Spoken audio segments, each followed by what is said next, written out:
অবৈধ ইসরায়েলি বসতি স্থাপনকারীরা রাতের আধারে ফিলিস্তিনিদের উপর হামলা চালায় এবং গাড়ি এবং দোকানপাটে আগুন ধরিয়ে দেয় বলে দাবি করেন পশ্চিম তীরের বাসিন্দারা। সহায় সম্পত্তি হারিয়ে অসহায় পশ্চিম তীরের অনেক বাসিন্দা। এই ঘটনায় মোহাম্মদ ওদেহ নামের এক দোকান মালিক তার জীবিকার একমাত্র উৎস হারিয়েছেন।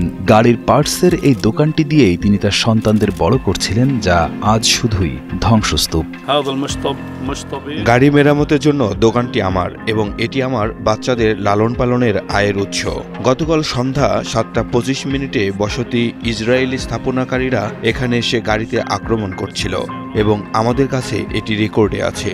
এই বসতি স্থাপনকারীরা জলপাই ক্ষেত থেকে এসে এই জায়গায় আগুন লাগিয়ে তারপর হাইওয়েতে চলে গেছে।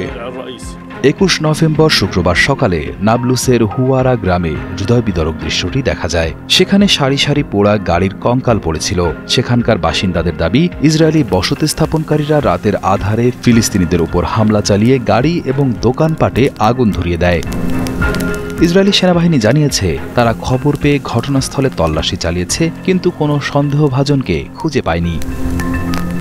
অন্যদিকে ইসরায়েলি প্রধানমন্ত্রী বেনিয়ামিন নেতানিয়াহু এই হামলাকারীদের ছোট একটি চরমপন্থী দল হিসেবে উল্লেখ করে বিচারের আওতায় আনার আশ্বাস দিয়েছেন। তবে সোশ্যাল মিডিয়ায় ছড়িয়ে পড়া বিভিন্ন ভিডিওতে দেখা যাচ্ছে, লাঠি ও বন্দুক হাতে দল বেঁধে ফিলিস্তিনি গ্রামগুলোতে এমন হামলা ইদানিং একটি নিয়মিত ঘটনায় পরিণত হয়েছে, যা স্থানীয় সাধারণ মানুষের মনে তীব্র আতঙ্ক সৃষ্টি করেছে।